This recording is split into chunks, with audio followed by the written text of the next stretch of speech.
जय श्री कृष्ण। कैसे हैं आप? पार्थाय प्रतिबोधितां भगवता नारायणेन स्वयं व्यासेन ग्रथितां पुराण मुनिना मध्ये महाभारतम् अद्वैतामृतवर्षिणीं भगवतीम् अष्टादशाध्यायिने अम्ब त्वामनुसन्दधामि भगवद् गीते भवद्वेषिणी। गीता माता के चरणों में प्रणाम करते हुए गीता जी के 8वें अध्याय के तीसरे और चौथे श्लोक में जब हम प्रवेश कर रहे हैं तो उसके प्रारंभ में 7 प्रश्न जो अर्जुन जी ने किए हैं 8वें अध्याय को प्रारंभ करते हुए, उनका एक एक करके उत्तर देने वाले हैं भगवान श्री कृष्ण। संत बताते हैं कि जो 7वां प्रश्न पूछा गया, जिसमें कि प्रश्न आया था अधि अज्ञा कथम कोत्र देशमिन् मधुसूदन प्रयाण काली च कथम गेयोसी नियतात्मभिः, तो इसमें अंतिम प्रश्न यह था कि युक्त चित्त वाले पुरुषों द्वारा अंत समय में आप किस प्रकार से जानने में आते हैं। तो आज हम 7वें प्रश्न के उत्तर की तरफ नहीं बढ़ेंगे, पर बात इस तरह कही जाती है कि 6 प्रश्नों के उत्तर देते देते जब भगवान कृष्ण को ये पूरा भरोसा और आनंद की पूरी तन्मयता से अर्जुन सुन रहे हैं, तो जो 7वें प्रश्न का उत्तर है उन्होंने बहुत विस्तार से भी दिया है और वो महत्वपूर्ण प्रश्न भी है। इसलिए 8वें अध्याय को एक प्रकार से जो प्रयाण काल के समय विशेष रूप से इस पर ध्यान दिया जाता है। तो आज हम तीसरे और चौथे श्लोक से ये प्रारंभ कर रहे हैं, तो मूल की तरफ बढ़ लेते हैं। श्री भगवानुवाच अक्षरं ब्रह्म परमं स्वभावोऽध्यात्ममुच्यते भूतभावोद्भवकरो विसर्गः कर्म संगितः। इसका अर्थ है परम अक्षर जो है वो ब्रह्म है, अपना स्वरूप अर्थात जीवात्मा अध्यात्म नाम से कहा जाता है।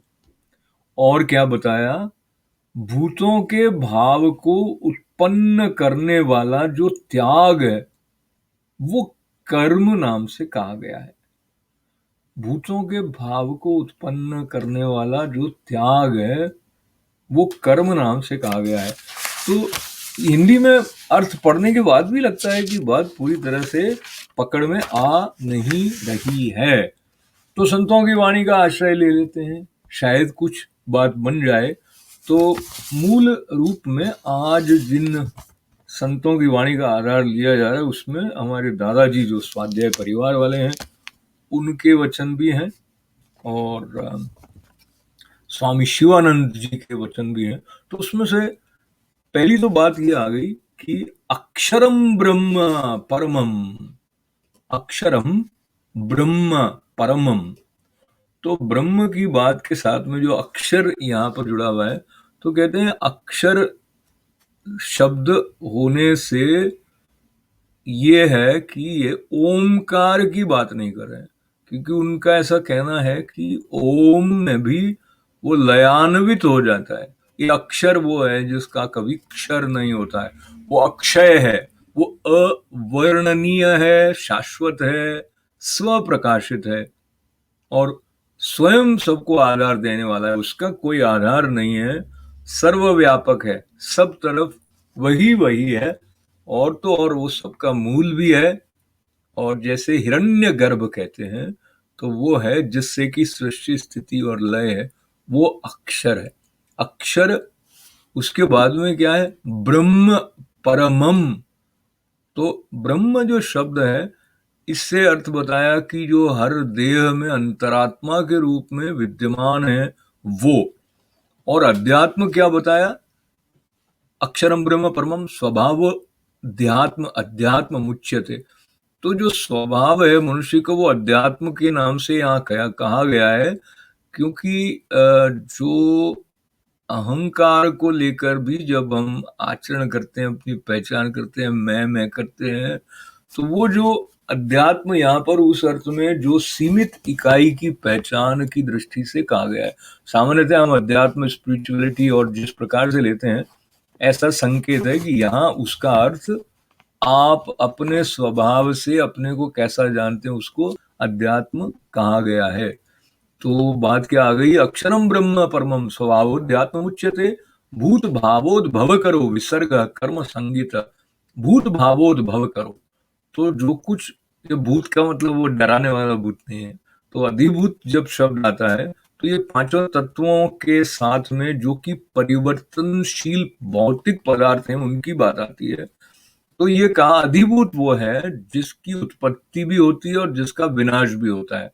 तो ये है अधिभूत।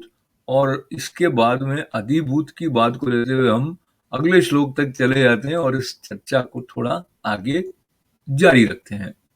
अधिभूतं क्षरो भावः पुरुषश्चादिदैवतम् अधियज्ञोऽहमेवात्र देहे देह भृतां वर। उत्पत्ति विनाश धर्म वाले सब पदार्थ अधिभूत हैं। हिरण्यमय पुरुष है, पुरुष जो है हिरण्यमय है और अधिदेव है। और हे देवदारियों में श्रेष्ठ अर्जुन, इस शरीर में मैं वासुदेव ही अंतर्यामी रूप से अधियज्ञ हूं। तो इस बात को थोड़ा और स्पर्श किया जाए। अधिभूतम क्षरो भाव, मतलब जो उत्पत्ति और विनाश होता है, जिसका क्षर हो जाता है। पहले वाले यानी तीसरे श्लोक में तो अक्षर शब्द आया है, और यहाँ पर क्षरो भाव है, तो जिसका क्षरण हो जाता है, जो नष्ट हो जाता है। तो उत्पत्ति और विनाशशील जो है उसकी बात यहाँ पर कर रहे हैं। और वो तो हो गया अधिभूत। अब अधिदेव क्या हुआ? वो है जो कि जिससे सब कुछ भरा हुआ है और जो रहता है देव में, हिरण्य गर्भ सबका आत्मा है, साक्षी चैतन्य है, जो हमारी एक सेल्फ अवेयरनेस रहती है। हमेशा कुछ हो रहा है तो कोई ना कोई देख रहा है अंदर से। अच्छा, मैं दुखी हूं तो कौन देख रहा है? मतलब मैं तो दुखी होने में पार्टिसिपेट कर रहा हूँ दुख में, या मैं सुखी होने में पार्टिसिपेट कर रहा हूँ। तो एक है जो इससे तटस्थ देखता है मुझे क्या हो रहा है। तो इसका जैसे जैसे बोध होता जाता है, तो जो एक भेद है अपनी संपूर्णता के साथ में मेरा, वो धीरे धीरे कम हो जाता है। और ये सबका जो साक्षी है उसको विष्णु कहा गया। विष्णु सर्वव्याप्त है। और ये भी कहा गया है कि यज्ञो वही विष्णु, यानी जो यज्ञ है वो विष्णु है। वो सबके अंतरात्मा श्री कृष्ण जो है। अधिभूतम क्षरो भाव पुरुष शादी दैवतम अधियज्ञो मेवात्र देहे देह भ्रताम वर। तो ये जो प्रकृति है वो माया की तरह जो है, उसके अनुभव को भी करने वाला जो है वो वस्तुतः तो साक्षी चैतन्य है जो सर्वव्यापी है। पर इसका परिचय हमसे छूट जाता है तो हम अपने जो सीमित स्वरूप है, जो अध्यात्म नाम से कहा गया पहले शायद, उसके अनुसार उसमें गुत्थम गुत्थम हो जाते हैं। पता नहीं लगता है कि हो क्या रहा है। जैसे कई बार जो दिखता है वो होता नहीं है ना। आप देखिए, क्रिस्टल ग्लास है, ये उदाहरण दिया गया, तो उसके बाहर कोई बाल टूटा हुआ कहीं इस तरह रखा हो तो ऐसा लगेगा कि उसमें एक अ, तरेड़ आ गई है, यानी टूट गया है। लेकिन जब बाल हट जाएगा तो वो साबुत दिखाई दे जाएगा। तो इसी तरह से जो टूटन है वो कई बार अध्यास है, यानी कि वो आरोपण है। तो उस आरोपण से मुक्त होके जो हमारा मूल स्वरूप है, जो कि आदि दैव के साथ में संबंध रखता है। तो ये कई बातें ऐसी हैं जो थोड़ी थोड़ी पकड़ में नहीं भी आती हैं, पर हम उनका श्रद्धा के साथ जब अवलंबन लेते हैं तो आगे जाते जाते कुछ स्पष्टता आ जाती है। अब स्पष्टता आने के लिए श्रद्धा तो आवश्यक है, ये तो मतलब सिर्फ बुद्धि और अहंकार से तो कार्य चल नहीं पाएगा। तो श्रद्धा को साथ रखते हुए अखंडानंद सरस्वती जी महाराज के नारद भक्ति सूत्र से एक छोटे से संदर्भ को आप तक पहुंचाकर विराम करते हैं। तो एक बार क्या हुआ कि ब्रज में कृष्ण भगवान राधा राधा राधा राधा तन्मय हो गए।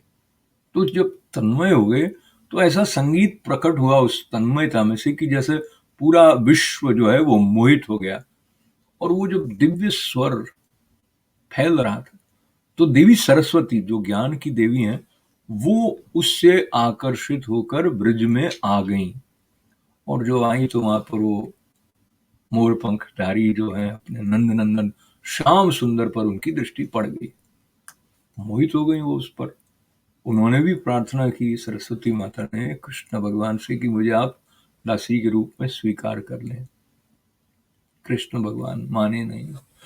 तो वो जो न मानना उनका था, वो तिरस्कार का जो भाव था, उसके कारण सरस्वती माँ जो है देवी सरस्वती जड़ हो गई, और फिर क्या हुआ कि वो बांस के रूप में वहां पर उग गई। तो कृष्ण भगवान बांस की जो बांसुरी बजाते हैं उसमें भी उनके प्रेम की परिणति का उपभोग हो रहा है। ये कथा है। इस कथा के साथ में कि जो कुछ है इस सृष्टि में उसके पीछे जो सार है, और वो जब अपने सार के रूप में प्रकट होता है तो संतोष भी होता है, आनंद भी होता है, उल्लास भी होता है। और इसी श्रद्धा के साथ हम पूर्णता की तरफ बढ़ने के लिए माँ के चरणों में, गीता माता के चरणों में बैठे हैं। आप और मैं पूर्णता की तरफ बढ़े ऐसी प्रार्थना के साथ। ओम पूर्णमदः पूर्णमिदं पूर्णात् पूर्णमुदच्यते पूर्णस्य पूर्णमादाय पूर्णमेवावशिष्यते। ओम शांति शांति। सबका कल्याण, सबका मंगल। जय श्री कृष्ण।